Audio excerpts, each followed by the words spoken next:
and I was trapped. I alone.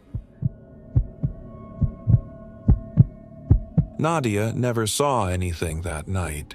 That is the part people find hardest to sit with, because it means the worst thing that happened to her happened on a recording she played back the next day, in daylight, in her own kitchen. She was solo overnight in the High Peaks, October, one of those cold, clear nights that makes you glad you came. Ultralight tent, thin nylon, flat patch of pine needles. Asleep by 10. She woke at 12:43 to breathing. It was on her left side, close enough that she could see the tent wall move with it.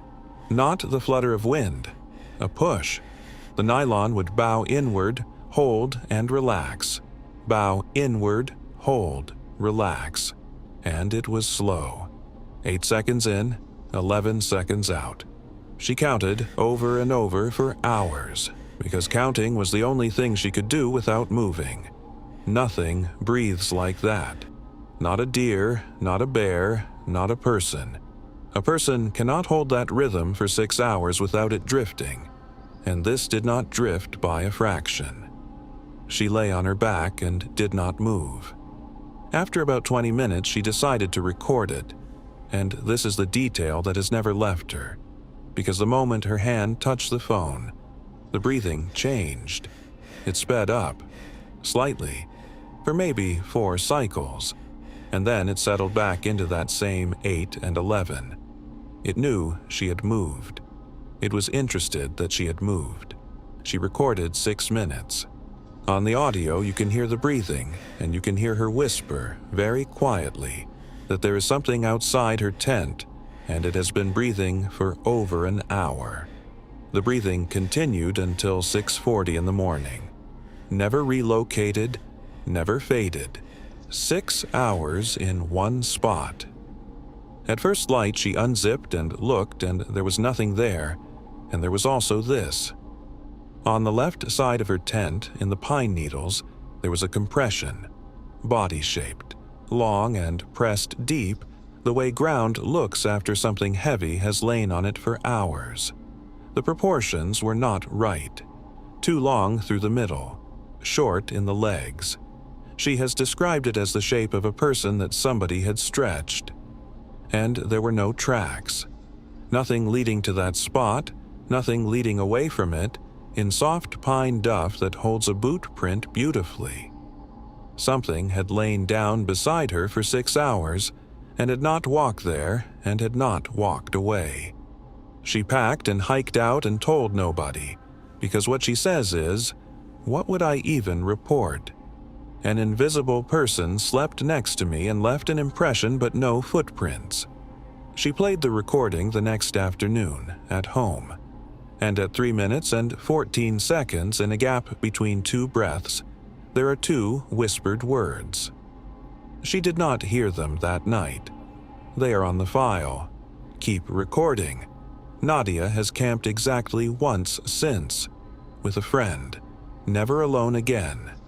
6 hours of breathing that never moved an inch, a body-shaped impression with no tracks to it, and 2 words on a recording she never heard with her own ears. Before the next account, are you watching this before bed or on a break? Drop it in the comments. I always want to know what I'm keeping you company through, and I read every single one. We're pushing toward 10,000 subscribers before the end of the month. If this one got to you, hit subscribe. Everyone counts. And here's what I can't answer. It told her to keep recording. That is not a threat, and it is not a warning. It is an instruction, and she followed it without ever knowing she'd been given it. So, was it telling her to gather proof? Or is it worse that it wanted a recording made at all? And the only reason we are talking about this tonight is because something out there wanted us to be. Drop your answer below. Desmond made a decision at 1 in the morning that he has spent 4 years wishing he could take back, and all he did was open the tent fly 2 inches. He and Arlo were 3 nights into a trip in the Mount Hood backcountry, at an alpine lake 14 miles from the trailhead. Clear night, bright moon, warm for July. They woke at the same moment, and neither had to ask why because the breathing was right there. Desmond unzipped the fly. 2 inches, enough to see. There was a figure sitting cross-legged on the ground about 8 feet from the tent, facing them. It was person-shaped.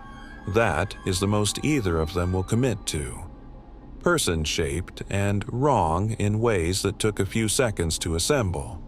The arms were too long for the body. The head was tilted over to one side at an angle you could hold for maybe 10 seconds before your neck complained. It was not holding it for 10 seconds. It held it for 45 minutes without a single adjustment. They could see its chest moving in the moonlight. 12 seconds in, 16 out. And the face, Desmond says, was smooth. Not featureless exactly, just smooth in the moon, like something that had the idea of a face without the details, and he could not find eyes on it anywhere. And he looked. They watched it for 3/4 of an hour, whispering, doing nothing, because doing nothing felt survivable. Then Arlo did something. He had his headlamp in his hand and he could not stand it any longer, and he put the beam on it. It moved. Not away. It stood up, and the way it stood up is the thing that broke both of them. It did not push off the ground. It did not shift its weight or unfold its legs or use its hands. It went from sitting to standing in one continuous motion, straight up, like something had taken hold of the crown of its head and lifted. And then it did not walk. It traveled sideways, keeping square to the tent the entire time, facing them the whole way until it reached the tree line about 30 yards off. And it sat back down, same cross-legged position, same head tilt, same direction. And the breathing started again from over there, at exactly the same volume it had been at 8 feet. They did not sleep. At dawn, they went and looked at both spots. Where it had sat the first time, the ground was compressed into the shape of a seated body. Same at the tree line. And both of those compressions were damp. The ground around them was dry. It had not rained in a week, and the damp was sitting on top of the soil rather than soaking into it, like condensation on a glass. No smell, no color, and between the 2 spots 30 yards of dry ground, there was nothing at all. Nothing crushed, nothing damp, no trail of any kind. Desmond says the thing he cannot get past is that it never once seemed hostile. He said it was not curious about them. It was breathing at them, matching them, for hours, the way you'd hum along to a song until you had it. Neither of them has camped since. Something that sat 8 feet away for 45 minutes without moving, stood without using its body, crossed 30 yards without walking, and then went right back to breathing at them from the trees.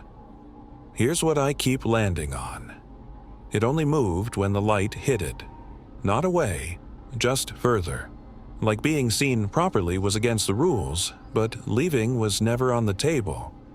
So was Arlo's headlamp what saved them, pushing it back 30 yards? Or is it worse that the light changed nothing at all, that it simply moved to a distance where it could keep doing what it came to do without being interrupted again? Tell me where you land. The last account is the one I think about, because in the first 2, it stayed outside the tent. Keiko was camped above the tree line on bare rock, which matters because there was nowhere for anything to be. No trees, no brush, no boulders within 30 yards. Sparse grass and stone and sky. She had picked the site for exactly that reason. You can see everything coming. At 11, she woke to breathing beside her head. 10 seconds in, 14 out. And this one was different from the others in one detail that changed everything for her. She could feel it. warm air coming through the tent wall against her cheek with every exhale. Not cold night air. Warm. Something with working lungs was on the other side of that nylon, close enough to breathe on her face. She did not move. She did not reach for anything. She lay on her side with her eyes open in the dark, and she let it breathe on her. For hours. Because every instinct she had said that moving was the thing that would end this badly. Around 4 a.m, the breathing stopped. 10 seconds of nothing. And in that silence she heard a small, soft, wet sound. She has never found a good way to describe it. The closest she gets is a mouth opening. Then the breathing came back, and it was closer. The warmth was stronger on her face, and the tent wall was bowing inward toward her, holding, releasing, bowing in further. And she understood that it had moved during those 10 seconds of silence, silently, on bare rock, by inches. And then the nylon touched her cheek. It came in far enough that the fabric met her face and stayed there for the length of one exhale, warm, pressing, and Keiko finally broke and gasped, and the breathing stopped again. And then it copied her. The same short catch, the same intake, her gasp given back to her from the other side of the fabric, and then a pause, and then it went back to that 10 and 14 as if nothing had happened. She held her breath. It held its breath. She counted 20 seconds of absolute silence with her lungs burning, and it did not breathe until she did. That is the part she cannot say out loud without stopping. It was not breathing near her by then. It was breathing with her. At sunrise, it stopped. She waited 20 minutes, unzipped, and found bare rock, no tracks, no marks, nothing. On stone, there was never going to be anything. But when she took the tent down, she found it on the inside of the rainfly, directly opposite where her face had been. A patch of condensation shaped like an open mouth, wide, fogged onto the fabric from breath that had come from outside and pushed through. She touched it. It was still warm. She kept the tent. It is folded in a bin in her garage, and she has not opened it since. She told me the worst part was not the breathing, and it was not the mouth. It was standing on that bare rock at sunrise, seeing nowhere for anything to hide, and understanding that it had never needed to hide. It stayed unseen because it wanted to. And something that can choose anything else it likes. Something that pressed the tent wall against her face, copied her gasp, and held its breath as long as she held hers. Here's the real question. In the first 2 accounts, it studied them from a distance. With Keiko, it made contact, and then it started matching her, breath for breath, until she couldn't tell where hers ended. So, what is it practicing for? And when whatever it is finally gets the rhythm right, when it can breathe exactly like a person, where do you think it plans to use that? Tell me what you think it's rehearsing. Subscribe to Obscure Nights right now. 3 campers, 3 states, years apart, and none of them ever met. The same shape of night in all 3. Breathing that started in the small hours and ran roughly 6 hours. Breathing that never moved from where it began, at a rhythm no living thing holds that long without drifting. And in all 3, it left something behind. A body-shaped print in pine needles with no tracks to it. 2 damp compressions on dry ground with 30 undisturbed yards between them. A mouth fogged onto the inside of a rainfly, still warm at sunrise. Here's the thread. Not one of them was attacked. Every one of them was studied. It lay beside Nadia all night. It breathed at Desmond and Arlo like a man learning a tune. It matched Keiko until she couldn't tell her rhythm from its own. I don't know what it is, but all 3 of them independently used the same word for what it was doing. Learning. Lesson 1. If you wake to breathing outside your tent, Don't open the fly and don't put a light on it. Desmond looked, Arlo lit it up, and all either achieved was proving they were awake. Stay still. Stay quiet. Lesson 2. Judge it by the rhythm, not the volume. An animal at your camp is irregular and brief. Anything holding a perfect count for hours is not an animal, and the moment you notice the count isn't drifting, you already know. Lesson 3. If it makes contact, do not respond. Keiko gasped once, and it had her gasp inside a second. Every sound you make in that tent is something it keeps. Lesson 4. Don't camp alone in country you can't see out of, and tell somebody your exact site. Nadia was solo. Keiko was solo. Desmond and Arlo had each other, and they're the only ones here who had anyone to look at while it happened. Thank you for trusting Obscure Nights with these accounts. If you have an encounter of your own, our submission email is in the channel bio. We read every single one. This is Obscure Nights, where the cases nobody talks about get told the way they actually happened. Good night.